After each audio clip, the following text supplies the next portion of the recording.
My memory is not clear on that one. I do Okay. not remember. Either just inside or outside? May have been just right outside, may have been inside, I'm Okay. not clear on that And one. number 4, is it in a breezeway? Yes, sir, it is. So- Mounted directly under the canopy. Under a canopy?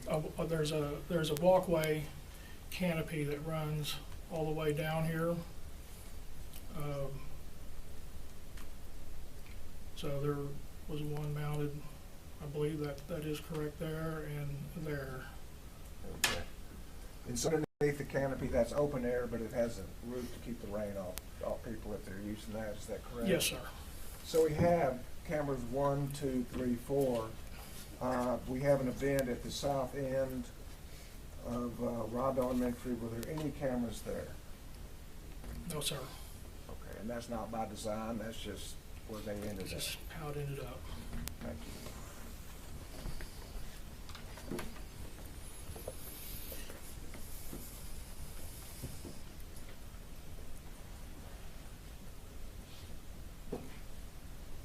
And now I'll take just a moment. I know this is very unpleasant, so I'm going to go quickly. Fair enough? On May 24th, were you tending to business around 11:30 hour? I had initially, at the start of my day, I had called in sick. And then later, as the day progressed, I started feeling better and decided to go ahead and put in half a day. And I decided before I would return to work that I would take care of a personal matter, get a vehicle inspected and then go to work. And did anything interrupt that? Yes, sir. Would you tell us what that was?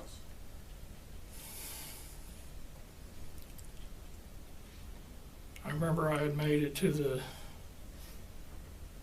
inspection station on the west side of town, past the police department. And initially, I met and had to yield right away to several emergency vehicles departing from the police department, and my first initial thought was maybe another bailout. We had been having a lot of those at the time. So I continued on to the inspection station, and once I arrived there,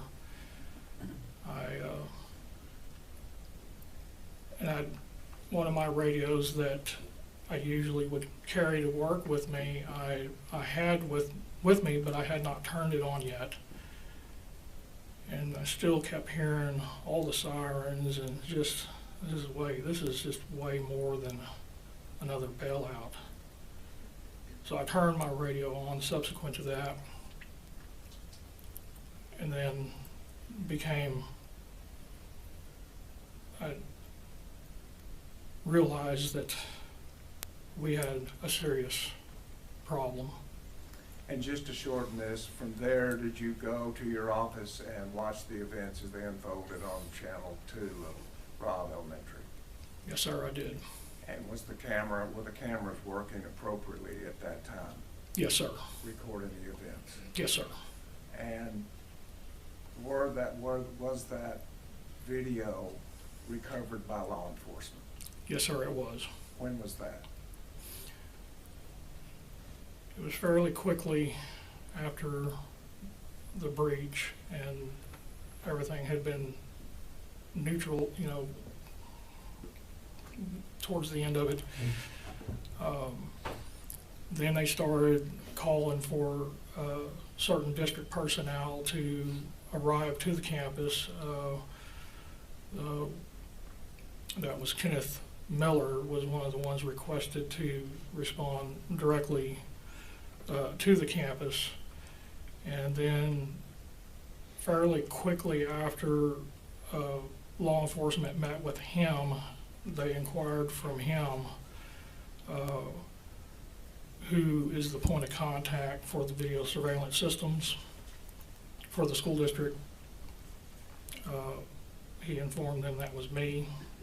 So they immediately requested my presence, so I had to make the location. They kept me at the FBI, one of their incident command vehicles, and then a little while later they met with me and then asked me all the technical details of the system. And then immediately afterwards, came back to my office located on North Getty, which is just right adjacent to the central office.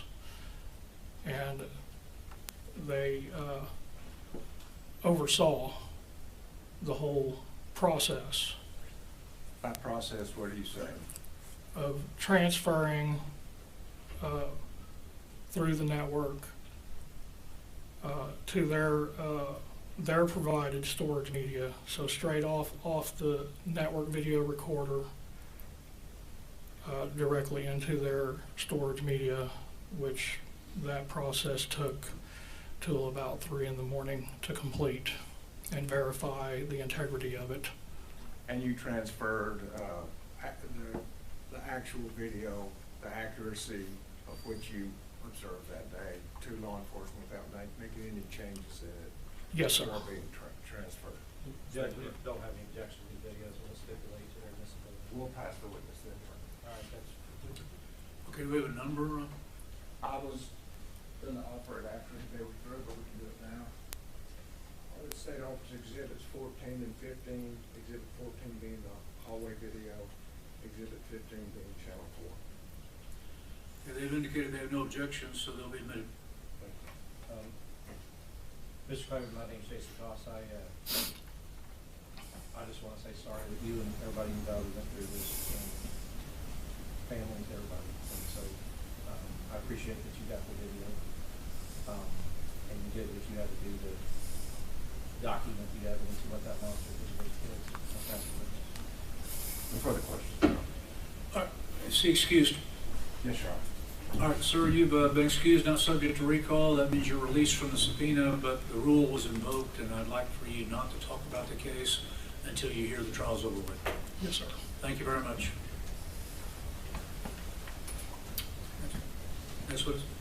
At this time, we'd ask to play the hallway video. We only have about the first 15 minutes. We did not do the whole hour, 15 minutes. I think the relevant portions were covered in the first 10 to 15 minutes. And Your Honor, we just asked the court to warn it's extremely distressing, especially the first couple minutes, but it's gut-wrenching video. Yeah, well, once again, ladies and gentlemen, graphic video, it's going to be difficult to watch, so anybody who wants to step out is welcome to do so, but it's in evidence. You may proceed. Thank you, Your Honor.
Uvalde County 911. Yes, there was just an accident right there behind Rob's school. Behind Rob's school? Yes, they ran into the ditch. What, how many vehicles? It's a pickup. It is one truck, it's a pickup truck. It's a pickup truck, ma'am? I just, Uvalde, I heard them coming move. Oh my God, they're running, I don't know why. I don't have you around to 715 Old Greenville Road, have a one vehicle accident, white pickup truck crashed in the ditch. Have a call.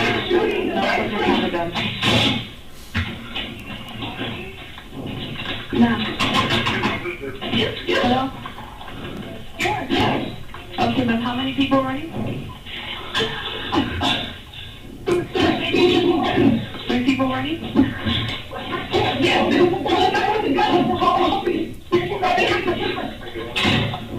Hello, ma'am?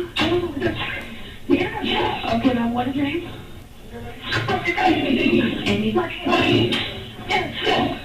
Okay. Miss Amy, how many shots were fired?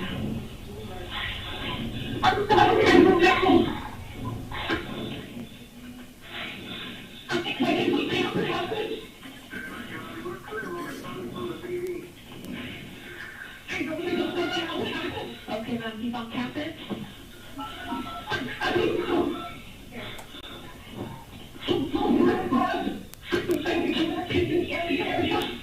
Okay, he's on the house.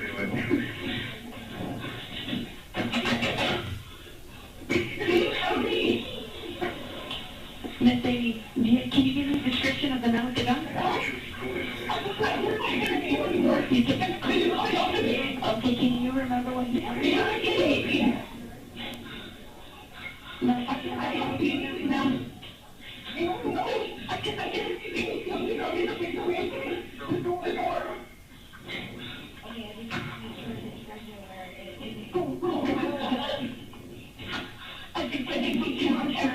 He came on campus last year.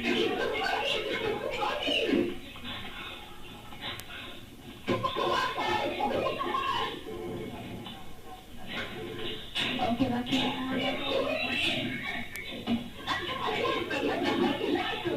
Can you remember what he was wearing when you saw him exit the vehicle?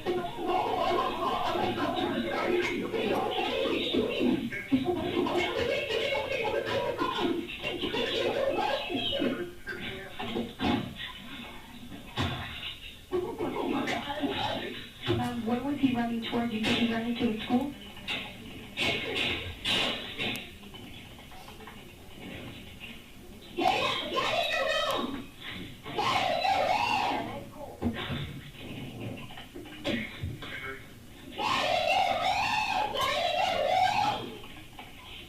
Okay, ma'am. Are you going to be away from the building?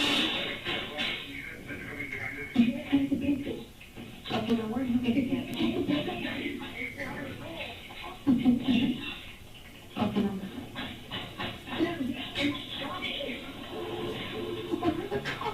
Okay, ma'am, I do have units already pulled up.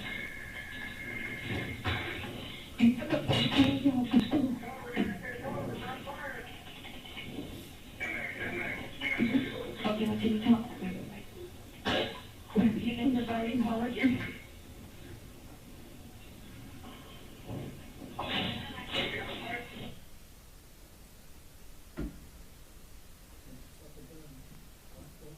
Oh, I'm sorry.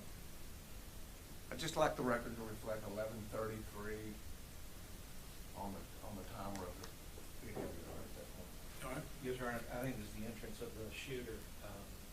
We'd also like the record to reflect the regular traffic that's going on the second after the shooter. That's correct, Your Honor. Okay, record also reflect. You may proceed.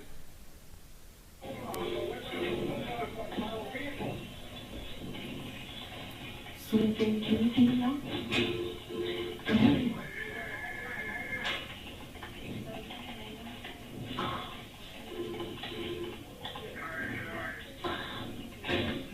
Okay, so you can't see him anymore?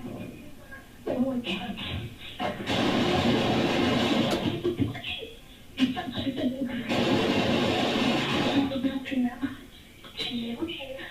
Okay, now he went inside the building?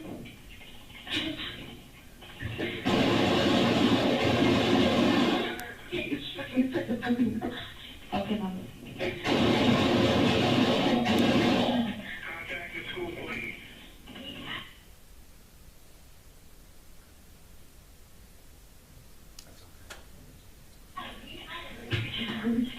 you.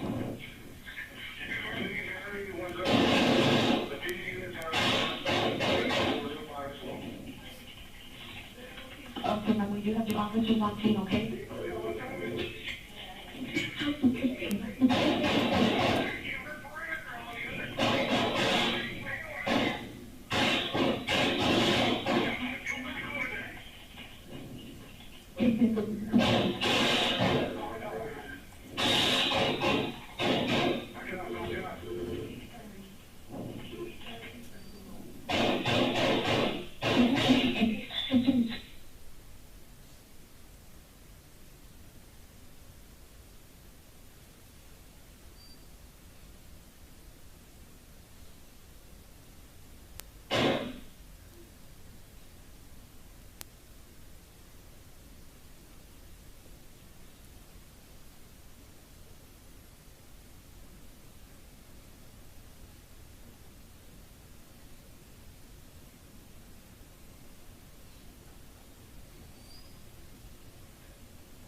Next witness.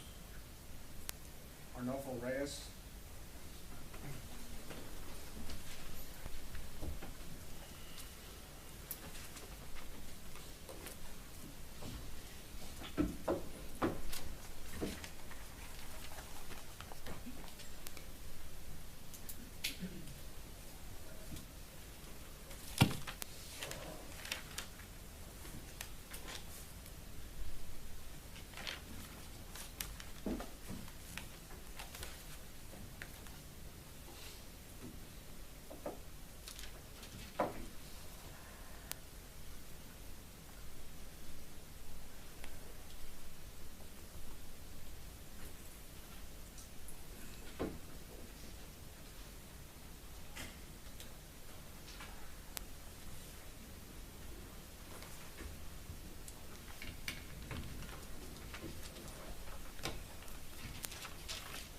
Raise your right hand, please. You solemnly swear the evidence of the testimony given in this cause will be the truth, so help you God.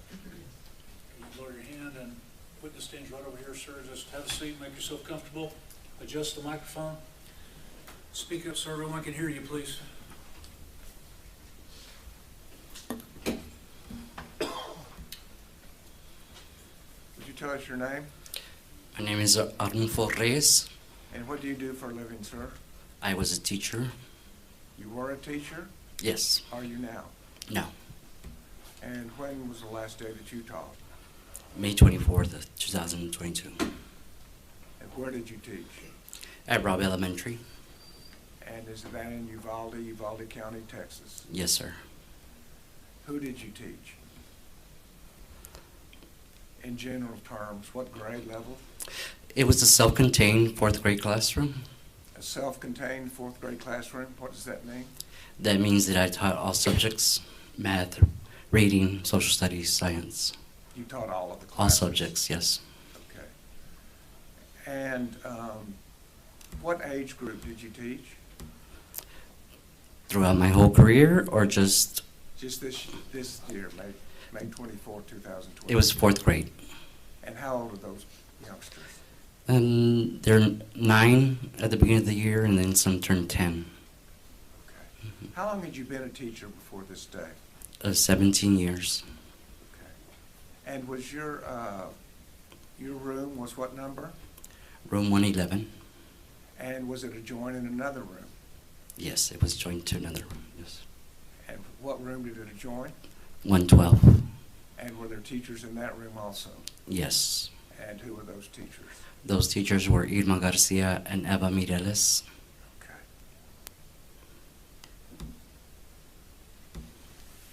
Can you tell us how that day started, May 24, 2022? It started like any other day. I mean, just a normal day, like to go to school. Yeah. Okay. And did y'all have award ceremonies before the day was over? Yes, we had a award ceremony that was supposed to take place at 10:30 around there. We were just waiting for them to call us to the cafeteria. So the cafeteria is where the award ceremony took place? Yes. And what is award ceremony? Award ceremony is like when kids get awards for special things that they can do and achieve, and so we just give them awards for the special things. And did the parents attend the award ceremony? Yes, they're invited to go, yes. Okay. And how big was your class that day? That day, my class was about, I want to say 14 or 15. Around 14? Yeah, 14. And after award ceremony, did any of the kids leave? Yes. And how many kids left? I believe there was 3 kids that left that day. Okay. And so after award ceremony, then what happened? After the award ceremony, we headed back to our classroom. And that was at Robb Elementary School? Yes. Room 111? Yes. In the 4th grade wing? Yes. Did you get back to your classroom? Yes. And what happened next? After we got back to the classroom, we resumed doing what we were doing before we went to the ceremony. And so everybody went back to their spots, and we just resumed what we were doing. Okay. When you say they went back to your spots, could you tell us how your classroom was configured?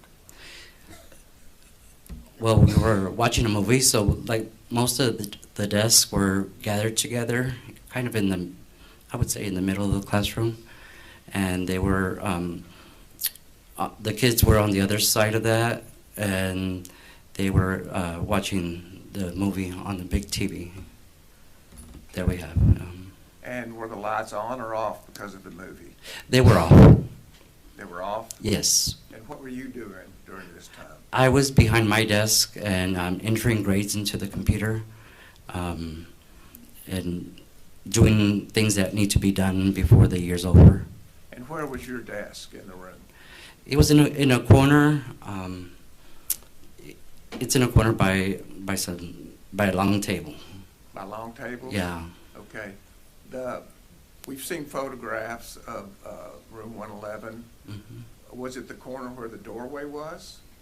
The entry to the doorway? Yes, on that same side of the door. Mm-hmm. And was it close to the closet? No, no. Where was it from the closet?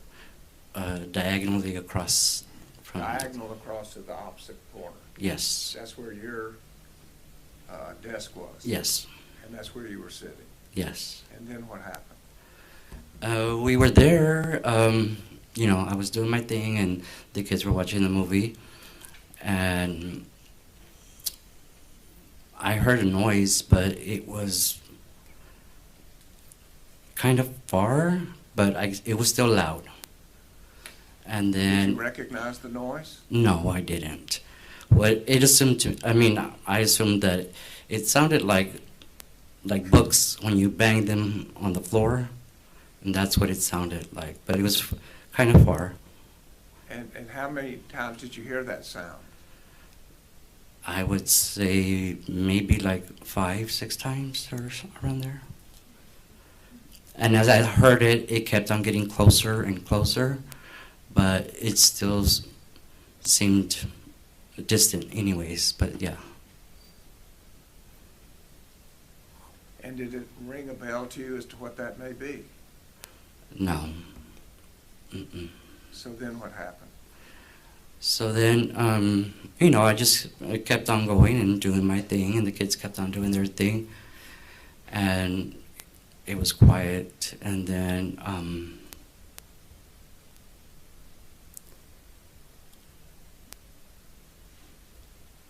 as we were there, they started again, the loud sounds and more constant, and they were just very close now. Very close, what do you mean? Like really loud, really closer.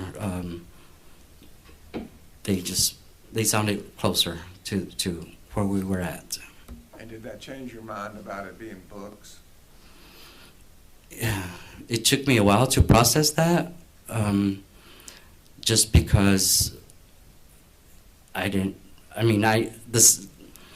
it did change my mind of that it was not books, but I didn't know what it was still anyway, yeah.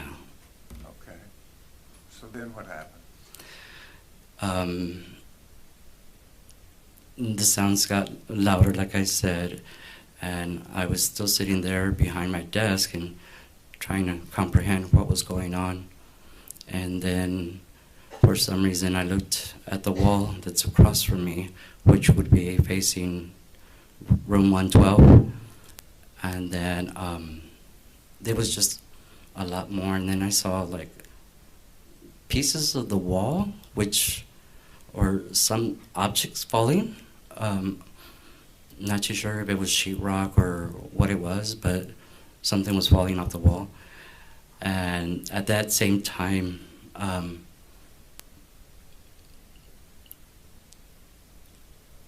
had a student come and ask me,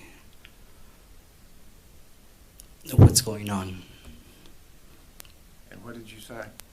And I told her, I said, I don't know what's going on. I don't know what's going on. And then I told my kids to go ahead and get under the table where we've always practiced to go when we're on lockdown. Okay, tell me about lockdown. What is lockdown?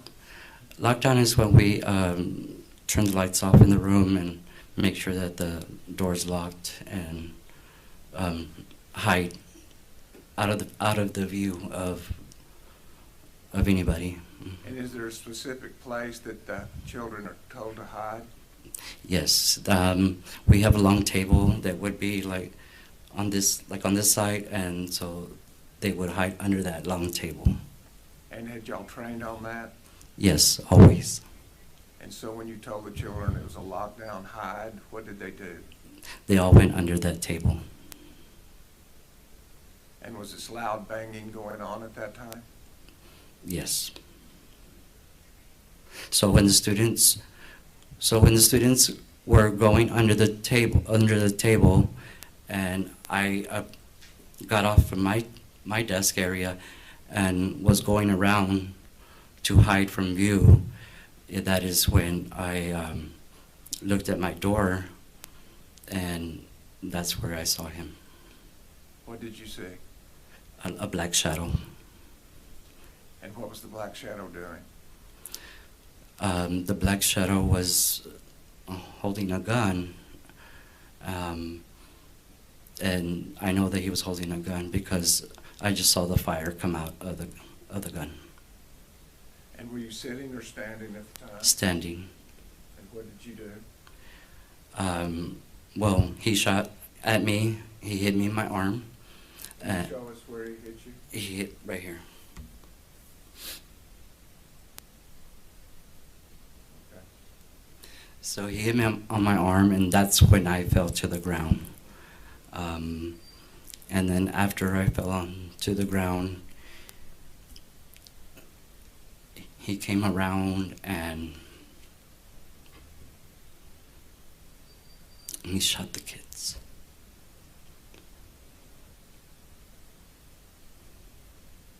How close was he to you when that happened? He was very close. I was on the other side of my kidney table, and he was probably behind the kidney table. And so it was one of the first things he did after shooting you was to shoot your kids. Yes, sir. And about how many shots did you hear go off? Just a lot. I couldn't tell you how many, but just a lot. Did the shadow with the gun stay in room 111 the entire time? I'm not sure if it was the whole time, but what I do remember was a lot of the coughing that he was doing and the footsteps, so I heard a lot of it. Did you ever hear him leave room 111? No, sir. The only time that I would say is when that he walked to the other classroom would be when I heard one of the students say, "Officers, come in here. We're here." Excuse me? When he went to the other classroom was when a student from that classroom said, "Officer, come in here. We're in here." And then I heard walks over there, and then I heard more shooting. And did you hear that voice again? No. Is your timing accurate in your mind based on these events? I would assume that it's correct. Okay. Hmm. At some point, did you say that it was your timing was kind of jumbled up? Well, I mean, I didn't have a concept of time, like actual time, but what did seem like 30 minutes or, I mean, what I felt was about 30 minutes. Okay. Did the gunman approach you anymore?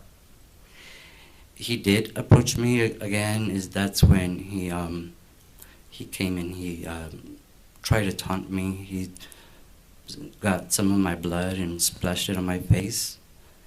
And then he also... And what were you doing when he splashed the blood on your face? I was on the ground, hurt, yeah. Were your eyes open or closed? I closed them And why did you close your eyes? because I wanted him to think that I was dead. And did you have a time that you could talk to your children about what they should do?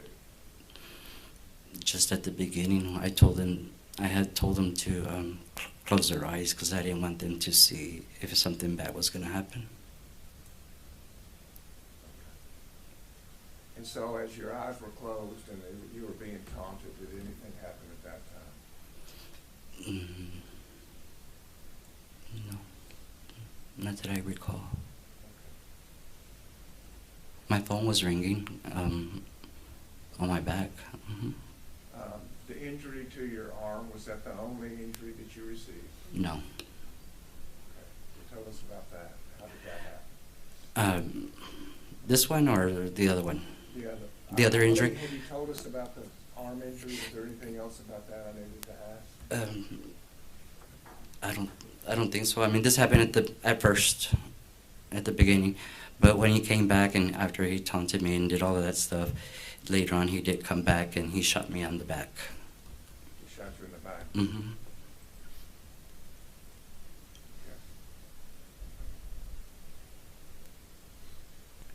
Okay. And am I correct, you're not sure how long all this took place? I'm not sure how long. I just know it felt like forever. And how did you finally leave room 111? I was dragged out. Okay. Were you then alert when the breach happened, when the police officers came in? Yes. Can you tell us about that? So when, as I was laying there, I heard like the door open, and then I heard little clanking of the desks, the metal. And that's when I told myself, they're coming in, anything can happen. And pretty much prayed and I just, I gave myself to the Lord and just closed my eyes real tight and just waited for everything to be over. And what did you hear? Well, after the clanging of the desks, I just heard gunfire, just a lot of it. And after the gunfire, what happened next?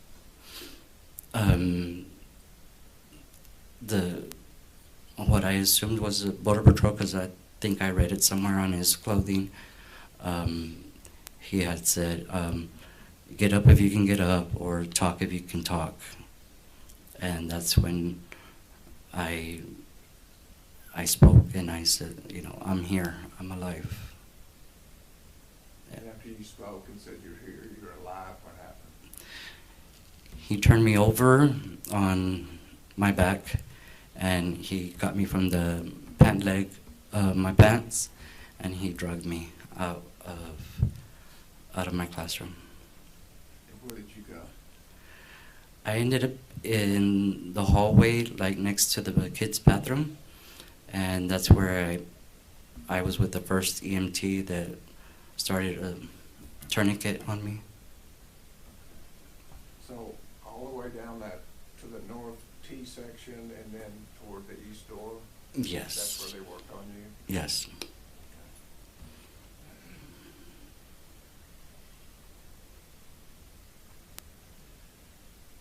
And did any of your children in room 111 survive this attack?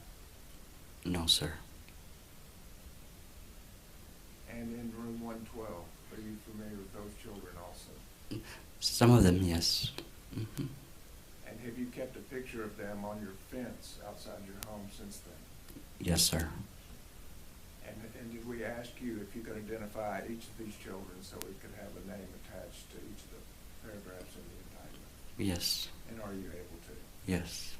And I'll ask you now just one time as to each of these children, were they alive and well on the morning of May 24, 2022? Yes, sir.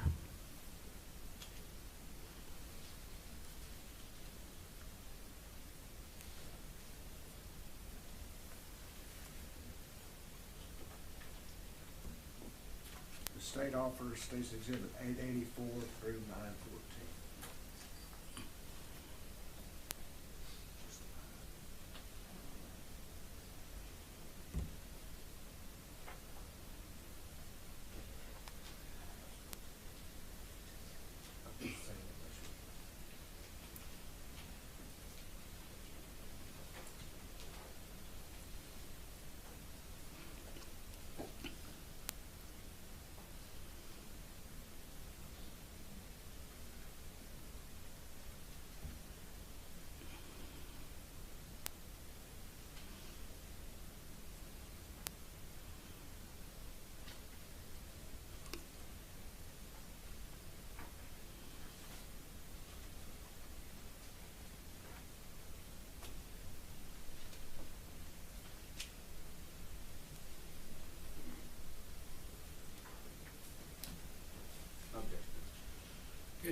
You may publish. Thank you, Your Honor. Starting with Exhibit 884, and if I'll ask you to tell us if these children were in your room or in room 112, and whether or not they survived. Okay? Okay. Starting with Exhibit 884, do you recognize that person? Yes, I do. Who is that? That's Josiah Garcia. And whose class was he in? He was in my class. Did he survive? No. 885, Rogelio Torres, he was in my classroom, did he survive? and he did not survive. I'm going to ask you about each one, so if you just say that, if not. State's Exhibit 886. Alicia Ramirez, and she was in room 112. She did not survive. State's Exhibit 887. Neve Bravo, she was in my classroom, and she did not survive. State's Exhibit 888. Miranda Mathis, and she was in the next classroom, and she did not survive. State's Exhibit 889. Eliana Torres, and she was in my classroom, and she did not survive. 890. Leila Salazar, she was in my classroom and she did not survive. 891. Annabelle Rodriguez, she was in my classroom and she did not survive. 892. Jace Luevanos, he was in my classroom and he did not survive. 893. Eliana Garcia, and she was in room 112, she did not survive. Exhibit 894. Tess Mata, and she was in the next classroom and she did not survive. 895. Maite Rodriguez, she was in the next classroom and she did not survive. 896. Jayla Silguero, she was in the next classroom and she did not survive. 897. Amory Jo Garza, she was in the next classroom and she did not survive. 898. McKenna Elrod, she was in the next classroom and she did not survive. 900. Alexandria Rubio, she was in my classroom and she did not survive. 902. Jacqueline Cáceres, she was in my classroom and she did not survive. 903. Jose Flores, he was in my classroom and he did not survive. 904. Xavier Lopez, he was in my classroom and he did not survive.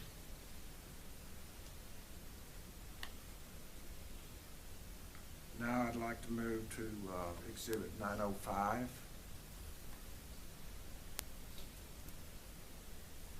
AJ Martinez, he was in the next classroom. It's takes Exhibit 906. Gilberto Mata, he was in the next classroom and he's a survivor. Exhibit 907.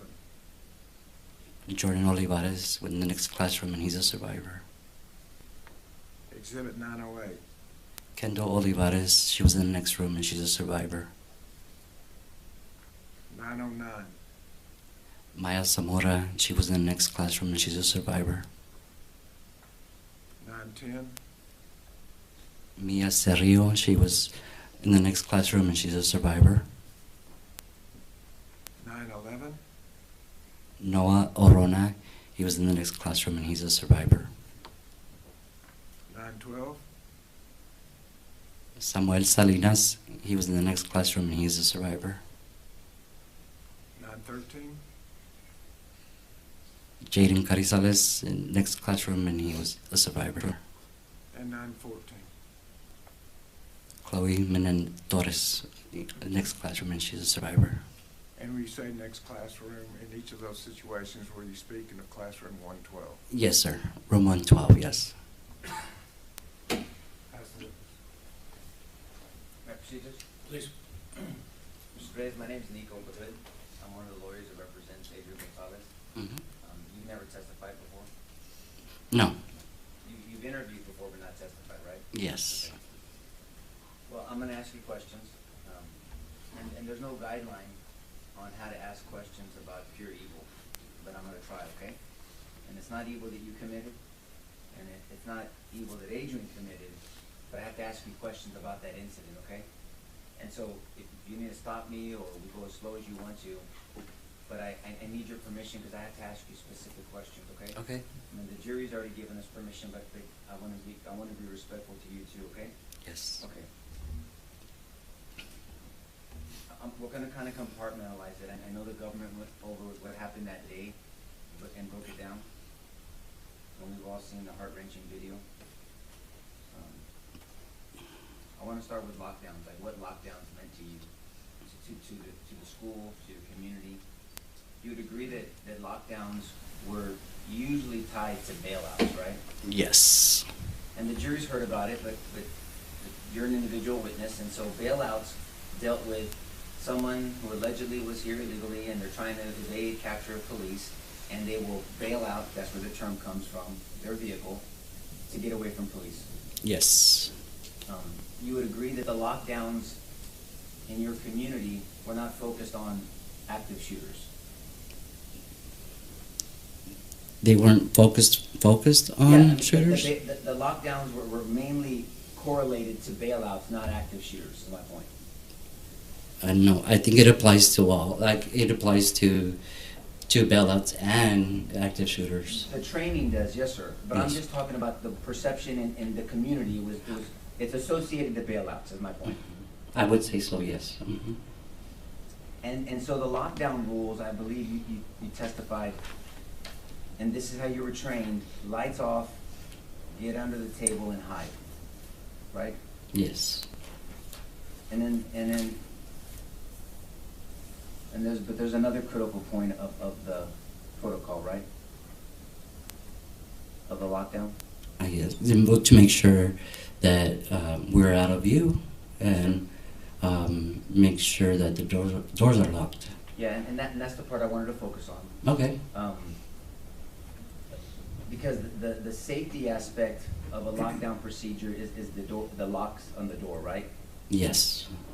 The other part of the lockdown procedure is to hopefully not be noticed by, if there was an active shooter, they're looking around, and if someone is hidden and in a corner and lights are off, they may think that no one's in there and they'll keep going. Yes. Right? Yes. So there's one aspect of it is not being seen. The other aspect of it, which is the locks, is to try to deter or stop a shooter from entering a room. Yes. Is that fair to say? Mm-hmm.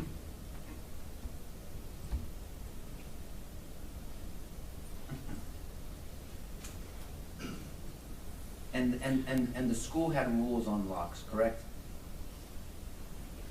Yes. And the rule was that the doors were to be locked at all times. Yes. I mean, and the rule was no exceptions. Right? Yes. But there was a culture in the school where, and because of resources, that there weren't enough keys to go around to substitute teachers, that there was a magnet system used at the school, right?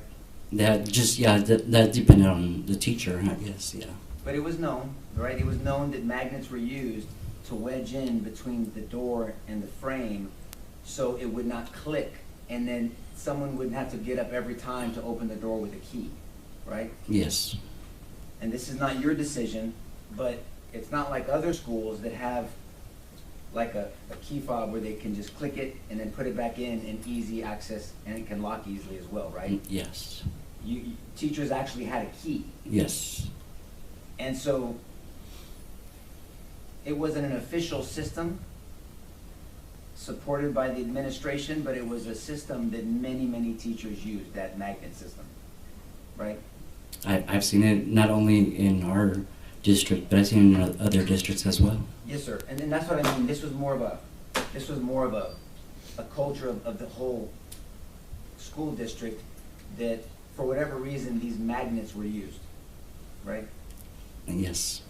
And is it fair to say that the administration discouraged them but did not ban them? I would say so. I mean, there wasn't a feeling that said if you use a magnet system you're going to be fired. It wasn't like that from the administration. No. So the administration kind of, and I don't, if you don't agree, then don't agree with me, but kind of looked the other way, don't use the magnet system, but knew that people were using the magnet system. Is that a fair overall statement?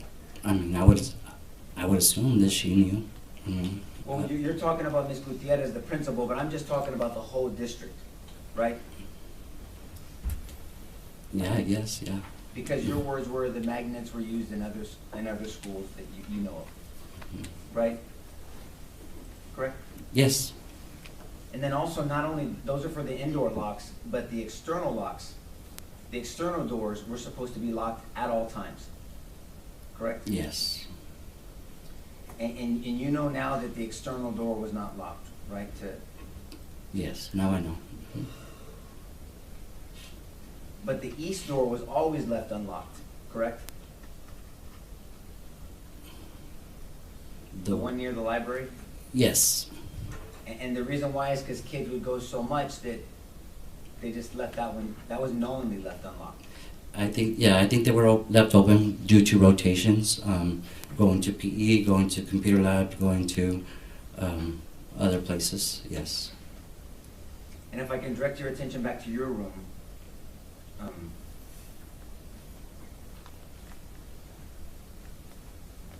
you had a front door to 111, but then there was also a door in between you and 112.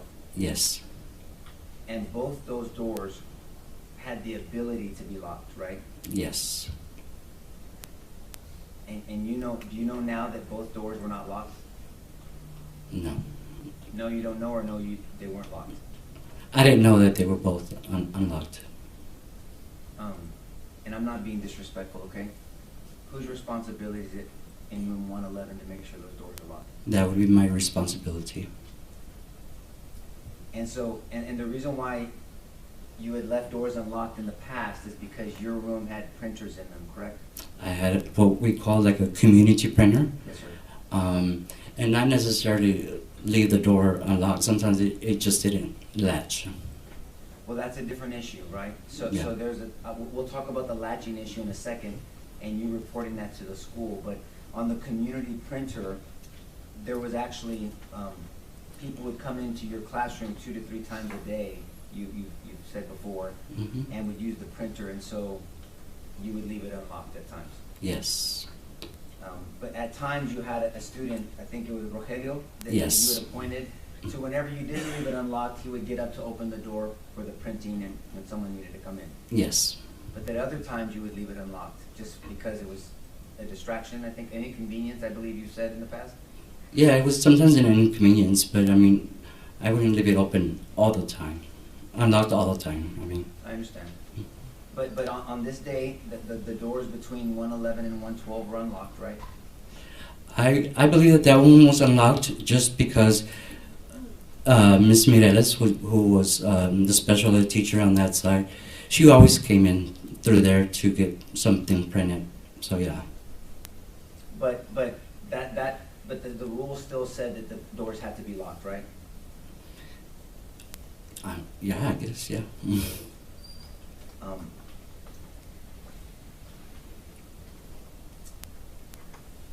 And you had, earlier that day, you had exited your door to cross to room 105 to see if the teacher in 105 wanted to order something because it was a kind of a relaxed day, you guys were ordering food. Yes. Mm-hmm.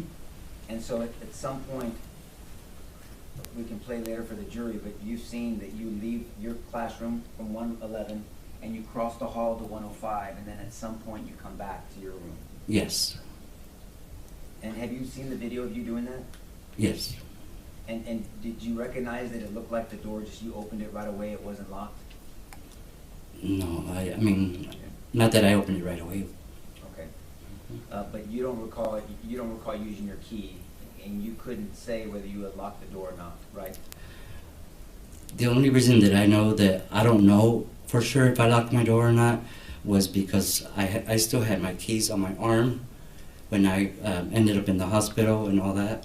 So if I still had my key here, why would I have it here if I didn't lock the door? That's what Is in your mind. is in my mind, yes.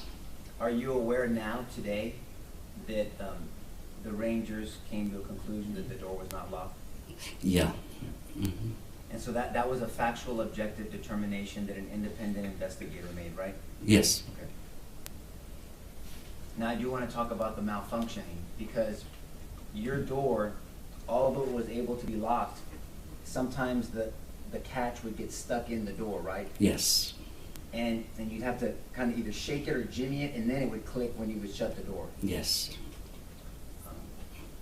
You had reported it. You claimed and I'm say claimed only because we don't have a work order, but you claimed that you reported it to the school, correct? Yes.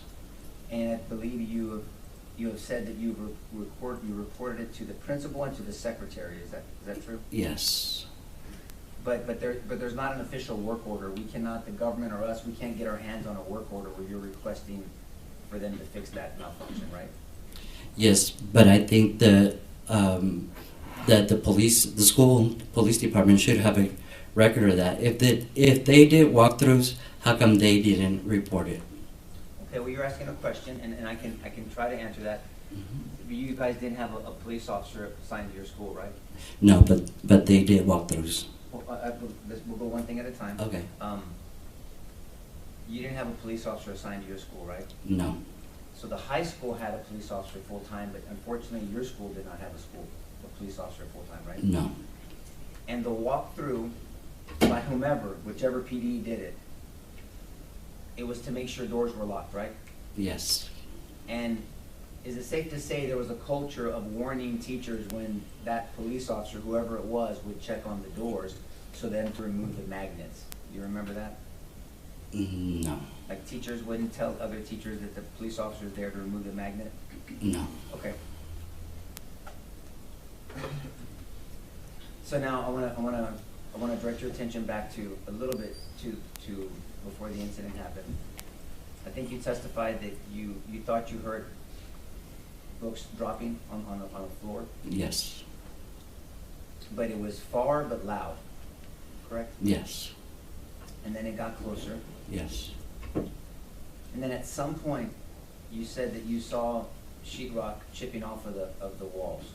Something was falling, or yeah.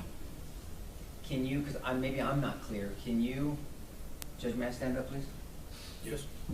If you're sitting at your desk in that room, Mm-hmm. will you tell me where to stand where the front door is to 111? On this side. Tell me when to stop. Right there. Okay. Right there. Mhm. And I don't, sorry. That's fine. And is this the distance you were sitting as well? I mean, your desk from the door? No, I would say it's probably where that gentleman's right there. This gentleman here? Yes. Right there. Right there. Do you know the measurements of your schoolroom, of your classroom? Mm-hmm. No, but I would say it's probably like 30 feet by 20 feet or something Okay. like that. Okay. And then when you saw, because I have to ask, when you saw things chipping and you made a decision ultimately to have the children hide, it was because you were worried that maybe they were in danger? Yes. In past lockdowns, would you go lock the door in past lockdowns? Well, I would have gone to go check the door, yes. And as these sounds got louder and louder, but in this incident, for whatever reason, and I'm not going to try to push you to try to remember why, you didn't go check the door to see if it was locked, right? No, because I was confused of what the noise was. I didn't know it was a gun at the time. And again, I have to ask this question. In the lockdown training, you're not taught to figure out what the danger may be. Once you make a decision to do a lockdown, one of the responsibilities is to immediately lock the door, right? Yes, but we weren't told like how we had practiced before. So when we would go into lockdown, it would usually come out on the intercom, or we had the Raptor system, which we never really used. So I wasn't too sure if we were on. You said Raptor system. Mm-hmm. So everybody knows what an intercom is. We're going to hear about how the school used it, but let's explain what the Raptor system is. The Raptor system is an app that you have on your phone. So whenever there's something that's happening bad, it should come up on your phone and let you know that you're on a lockdown or something, or whatever's, you know, the problem. But if a teacher doesn't have their phone with them, then they can't get that part of the notification, right? That's correct, yes. Did you get a Raptor system notification? No, sir. Did you have your phone with you? Yes. Because you were receiving text messages and calls after you were shot, Which is surprising to me because I never got text messages during the school year. But so for sure, nobody was using the Raptor system to warn of this incident, correct? You didn't get a warning from your phone. I didn't get a warning on my phone. I don't know if anybody else did. Right. Now, I'm focused on you. Mm-hmm. And then the intercom system. In the past, how would the intercom system be used? Well, she would come on there and say, okay, we're on lockdown, and so we would do what we needed to do. And she is the principal? Yes. But in your training, a teacher doesn't have to wait for the principal to go on lockdown. They can make an independent decision themselves. You agree with that? I guess, yeah, you could. Well, I'm just going to respectfully push you on this a little bit. But no, but the training specifically says that you didn't, because if a teacher or a principal doesn't act or is not notified of an incident on the west side of a school, they would know, so a teacher can take responsibility in their own hands and call for a lockdown with their students, right? So I'm guessing that you're assuming that I knew that that was a gun? Because I didn't make the correlation that the noise was coming from a gun until the gun was actually in my classroom. So the noise and the gun, I could not actually tell that we were in danger. It was just a loud noise and it was just banging.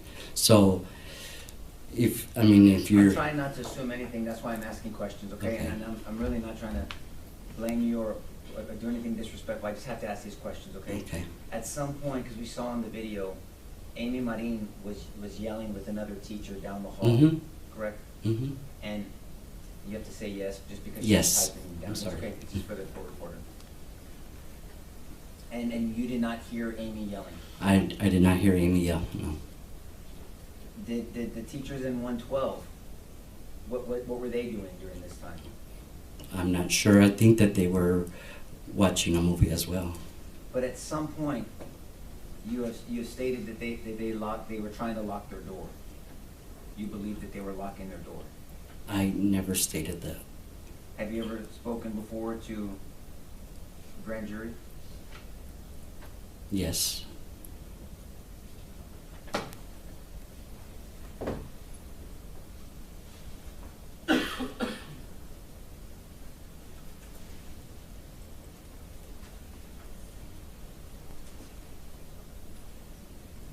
I'm gonna find it for you, okay? Okay.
Mr. Fisher, are you staying in town?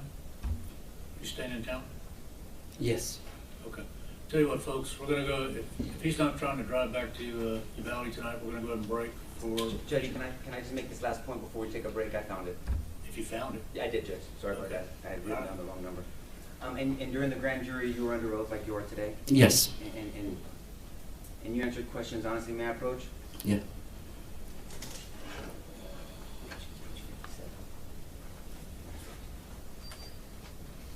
I'm going to direct your attention to the transcript of your grand jury testimony, okay?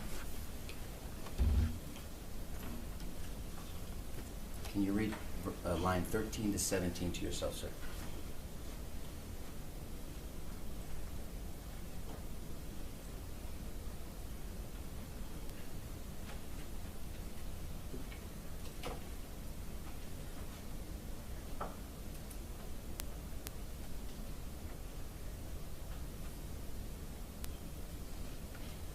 Did you read it? Mm-hmm.